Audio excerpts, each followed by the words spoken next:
বিএনপির যে একজন সর্বোচ্চ নেতা মির্জা ফখরুল, উনি কিন্তু বারবার বলছেন যে গণতন্ত্র মানে হচ্ছে নির্বাচন, নির্বাচনই একমাত্র গণতন্ত্র, এর বাইরে কিছু নেই। এবং উনি কিছুটা আবেগ আপ্লুত হয়ে সেটাও উনি বলেছেন যে বিএনপিই গণতন্ত্র, কারণ তারা নির্বাচনের কথা সবচেয়ে বেশি বলছেন। একটু নাগরিকদের পক্ষ থেকে কথা বলা, আমি নিজে দল নিরপেক্ষ লোক, আমি চেষ্টা করব আমরা যারা সাধারণ মানুষ তাদের পক্ষ হয়ে আমাদের স্বার্থের কিছু কথা এখানে বলার চেষ্টা করব। এখন যে ধরনের রিফর্মসগুলো করা হচ্ছে, সংস্কারের কথা বলা হচ্ছে, চেকস অ্যান্ড ব্যালেন্সের কথা বলা হচ্ছে, সেটা এর জন্য আমাকে একটু একটা জিনিস বলে নিতে হয় যে গণতন্ত্র মানে কি, এটা নিয়ে কিন্তু এখানে একটা কনফিউশন আছে। কনফিউশন আমি বলবো না, এটা অনেকটা ইচ্ছে করেই করা হয়, সেটা আছে। আপনারা খেয়াল করে দেখবেন যে গত কয়েক মাস ধরে বিএনপির যে একজন সর্বোচ্চ নেতা মির্জা ফখরুল, উনি কিন্তু বারবার বলছেন যে গণতন্ত্র মানে হচ্ছে নির্বাচন, নির্বাচনই একমাত্র গণতন্ত্র, এর বাইরে কিছু নেই। এবং উনি কিছুটা আবেগ আপ্লুত হয়ে সেটাও উনি বলেছেন যে বিএনপিই গণতন্ত্র, কারণ তারা নির্বাচনের কথা সবচেয়ে বেশি বলছেন। এখন যেটা হলো, যারা রাজনৈতিক তত্ত্ব সম্পর্কে লেখাপড়া করেন, ইতিহাস জানেন, কিভাবে গণতন্ত্র উদ্ভব হলো পৃথিবীতে এবং কিভাবে সেটা বিবর্তিত হলো, তারা জানবেন যে গণতন্ত্র কিন্তু প্রথমে ভাবা হয়েছিল জনগণের সার্বভৌমত্ব হিসাবে, প্রতিনিধিত্ব না, জনগণের সার্বভৌমত্ব, সবার ক্ষমতা, জনগণের ক্ষমতা। এখন যেটা হলো, অনেক অনেক আগে সেই গ্রিক সভ্যতায় যখন এগুলো শুরু হলো, এখন আমাদের গবেষণায় বলা হচ্ছে শুধু গ্রিক না, ভারতেও হয়েছে, আফ্রিকাতে হয়েছে, নেটিভ আমেরিকান, হাজার বছর আগেও গণতন্ত্রের নানা ধরনের দেখা যায়, আলামত দেখা যায়, কিন্তু সবগুলোই ছিল জনগণের সার্বভৌমত্ব, সবাই মিলে সমষ্টিগতভাবে ক্ষমতার চর্চা। আচ্ছা, এইটা আধুনিকতার যুগে এসে মানুষের সংখ্যা বেড়েছে, রাষ্ট্রের জটিলতা বেড়েছে, এখন সেটা সম্ভব না রাষ্ট্রীয় পর্যায়ে, জাতীয় পর্যায়ে। এই জন্য প্রতিনিধি আমাদেরকে দিতে হচ্ছে। সেইভাবে কিন্তু আস্তে আস্তে, বেশি দিন আগের কথা না, এই মাত্র 200-250 বছর আগে এই পার্লামেন্ট হলো, ইলেকশন শুরু হলো, প্রতিনিধিত্ব শুরু হলো, প্রথমে অল্প করে পরে বড় করে। তো এইটা কিন্তু আমি খুব সংক্ষেপে বলবো, এইটা হচ্ছে জনগণের সার্বভৌমত্বের একটা পদ্ধতি, যেটাকে আমরা নির্বাচন বলছি বা প্রতিনিধিত্ব গণতন্ত্র বলছি। এটা একটা পদ্ধতি, একটা মেথড, এর বেশি না।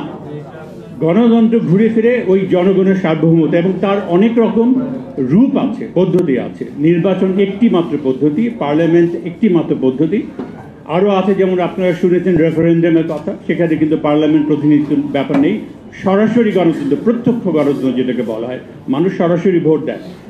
পশ্চিমা বিশ্বে বিষয় নিয়ে একটা স্টেটে এই লেকটার কি ব্যবস্থা করা হবে, গাড়ির পলিউশন কিভাবে কমানো যাবে, এসব বিষয়ে নানা রকম আইন করা হয়, সেগুলো প্রত্যক্ষভাবে মানুষ বলে যে আমি চাই কি চাই না, পার্লামেন্টে যেতে হয় না, ওখানেই ফয়সালা হয়ে যায়।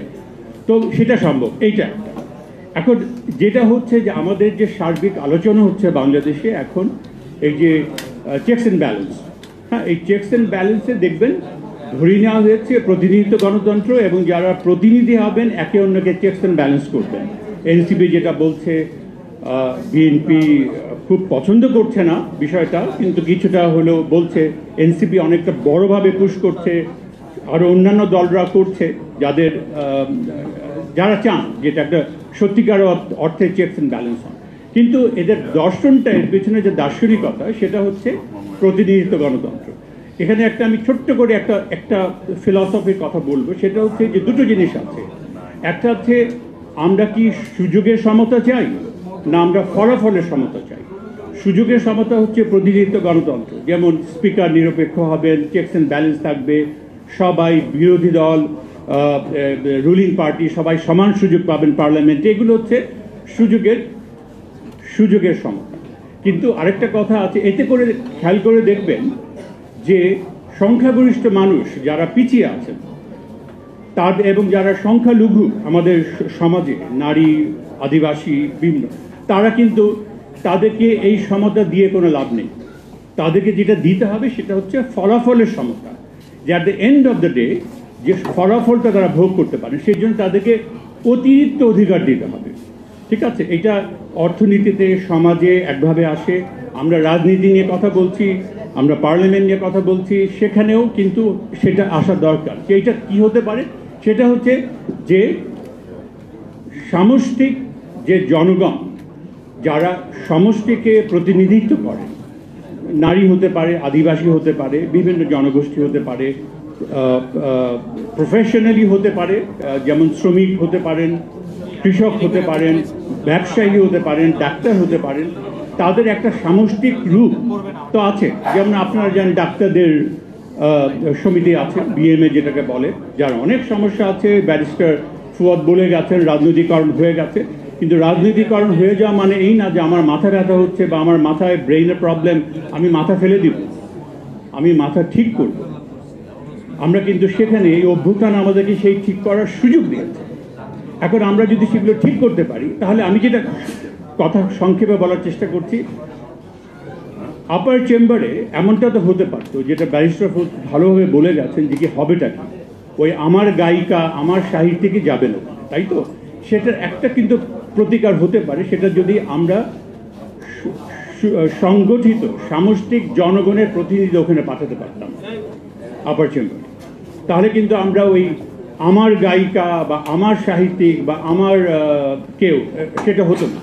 সেটা একটা লেজিটিমেট হতো, যেমন ডাক্তার তার প্রতিনিধি পাঠাতে পারে একটা একটা একটা ইলেকশনের মাধ্যমে তাদের অ্যাসোসিয়েশনে, ব্যবসায়ী পাঠাতে পারেন, আদিবাসী পাঠাতে পারেন, নারীরা পাঠাতে পারেন, শ্রমিকরা পাঠাতে পারেন। এবং এই প্রণোদনা যদি দেওয়া হয় যে আপনারা পাঠাতে পারবেন, যারা সংগঠিত না তারা কিন্তু সংগঠিত হবেন, তাদের ভেতরে একটা প্রণোদনা জাগবে, ওকে আমাদের লোক যেহেতু আমরা পার্লামেন্ট পাঠাতে হবে, আমাদের ঐক্যবদ্ধ হতে হবে। That's one option. তার অনেক সমস্যা থাকবে, সমস্যা থাকবেই, কিন্তু সমাধান আসবে যখন আমরা চর্চা করব, সেটা একটা বিষয়। আচ্ছা, আর আরেকটা যেটা হলো যে আমার অনেক কথা ছিল, সব কথা আমি বলতে পারছি না। যেমন আমাদের দেশে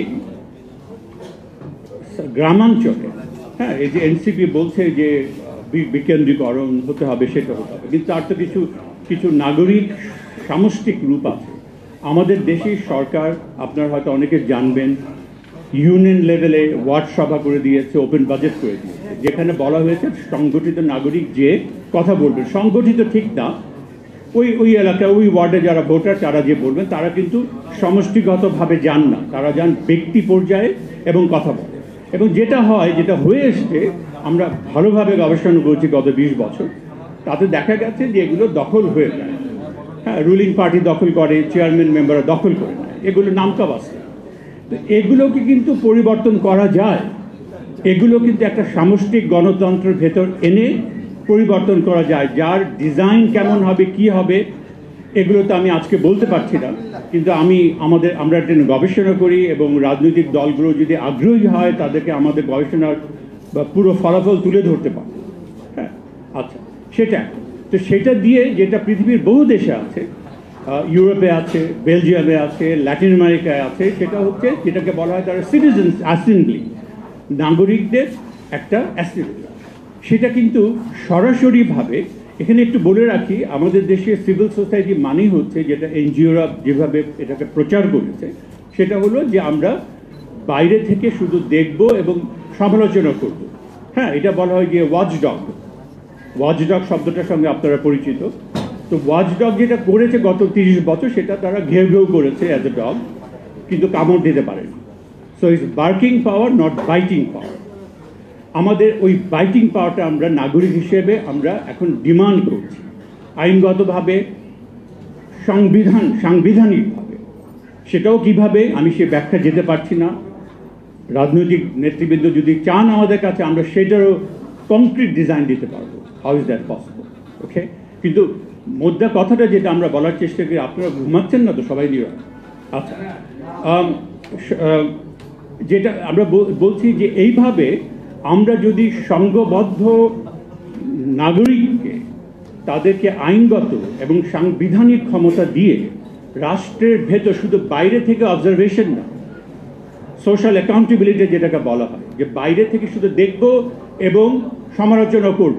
আপনারা জানেন ট্রান্সপারেন্সি ইন্টারন্যাশনাল বাংলাদেশ সারাক্ষণ সমালোচনা করে যাচ্ছে। কি হয়েছে? কোনো রেজাল্ট হয়েছে? হয়নি। তার মানে সংঘবদ্ধ নাগরিকদের ভিটো পাওয়ার, কনস্টিটিউশনাল পাওয়ার, যাতে তারা রাষ্ট্রের ভেতরে গিয়ে এই যখন ডিসিশন মেকিং হয়, যারা প্রতিনিধি তাদের সঙ্গে কাজ করতে পারবেন, দরকার বলে ভিটো দিতে পারবেন। আপার চেম্বার একটা সুযোগ করে দিয়েছে এবং এই সুযোগগুলো আরও নানাভাবে করা যেতে পারে। এবং যেহেতু সংখ্যাগরিষ্ঠ মানুষ বাংলাদেশে গ্রামাঞ্চলে থাকেন, সেখানে এই ধরনের সুযোগ করে দেওয়া দরকার, যেটা পসিবল। আচ্ছা, আমাকে এখন আমি চলে যাব, আর অনেক জিনিস আমি বাদ দিয়ে বলছি। একটা কথা আমি যেটা বলতে চাই, আমি বলতে হবে, চলে যাচ্ছি।